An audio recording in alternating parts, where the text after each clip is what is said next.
नमस्कार।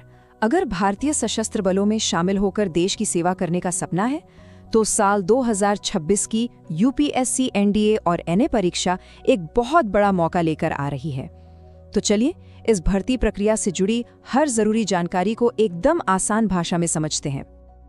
अगर इस सवाल का जवाब हाँ है तो आप बिल्कुल सही जगह पर हैं, क्योंकि ये वही परीक्षा है जो सम्मान, सेवा और लीडरशिप से भरे एक शानदार करियर का दरवाजा खोलती है।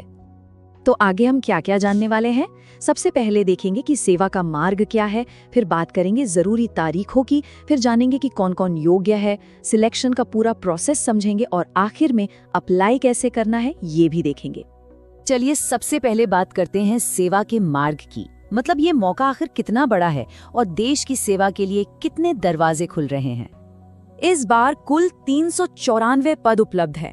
अब ये सिर्फ एक नंबर नहीं है, ये 394 युवाओं के लिए देश की वर्दी पहनने और राष्ट्र की सेवा करने का एक सुनहरा मौका है। अच्छा, अब इन 394 पदों का बंटवारा भी देख लेते हैं। देखिए, सबसे ज्यादा 208 पद भारतीय थल सेना यानी आर्मी के लिए हैं। उसके बाद वायुसेना में 120 और नौसेना में 42 पद हैं। और हाँ, नेवल एकेडमी में 10+2 कैडेट एंट्री स्कीम के तहत भी 24 पद हैं, जो खास तौर पर पुरुष उम्मीदवारों के लिए ही हैं। कोई भी अच्छा मौका सही समय पर उठाए गए कदम से ही मिलता है ना? तो अब उन तारीखों पर नजर डालते हैं जिन्हें अपने कैलेंडर पर अभी के अभी मार्क कर लेना चाहिए, क्योंकि आवेदन का समय बहुत ज्यादा नहीं है। इस पर खास ध्यान दीजिएगा। आवेदन की खिड़की सिर्फ 20 दिनों के लिए खुलेगी, 10 दिसंबर 2025 से 30 दिसंबर 2025 तक, और परीक्षा की तारीख 12 अप्रैल 2026 तय की गई है। यानी तैयारी के लिए एक अच्छी रणनीति बनाने का पूरा समय मिलेगा। तो ठीक है, तारीखें पता चल गईं। अब अगला सवाल ये है कि क्या कोई भी इस प्रतिष्ठित परीक्षा में शामिल हो सकता है? चलिए अब योग्यता की उन शर्तों को समझते हैं जिन्हें पूरा करना बहुत जरूरी है। योग्यता की सबसे पहली और सबसे सख्त शर्त है उम्र। कैंडिडेट का जन्म 2 जुलाई 2007 और 1 जुलाई 2010 के बीच होना चाहिए। इन तारीखों में किसी भी तरह की कोई छूट नहीं है, तो इसे सबसे पहले जरूर चेक कर लेना चाहिए। उम्र के बाद आती है पढ़ाई। यहाँ थोड़ा ध्यान से समझने की जरूरत है।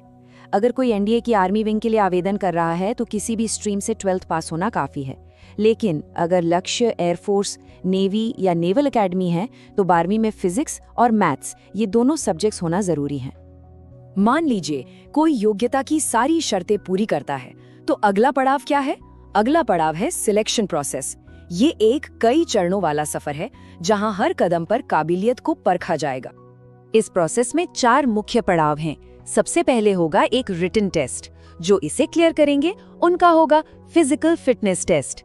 इसके बाद डॉक्यूमेंट्स वेरीफाई किए जाएंगे और आखिर में एक मेडिकल जांच होगी, ये पक्का करने के लिए कि उम्मीदवार सेवा के लिए पूरी तरह से फिट है।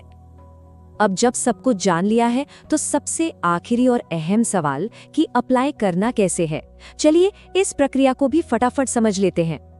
एप्लीकेशन फीस बहुत ही कम है। जनरल और ओबीसी उम्मीदवारों के लिए सिर्फ 100 रुपए और एससी या एसटी कैटेगरी के उम्मीदवारों को तो कोई फीस देनी ही नहीं है। इसका पेमेंट ऑनलाइन आसानी से किया जा सकता है। एक बात याद रखनी है, आवेदन सिर्फ और सिर्फ यूपीएससी की ऑफिशियल वेबसाइट upsc.gov.in पर ही किया जाएगा। और हाँ, समझदारी इसी में है कि आखिरी तारीख का इंतजार किए बिना फॉर्म समय पर भर दिया जाए। और जाते जाते एक सबसे जरूरी सलाह, फॉर्म भरने से पहले ऑफिशियल नोटिफिकेशन को बहुत ध्यान से पढ़ लेना चाहिए। इससे किसी भी तरह की गलती की कोई गुंजाइश नहीं बचेगी। तो बस अपनी तैयारी में जुट जाइए और भविष्य के लिए ढेर सारी शुभकामनाएं।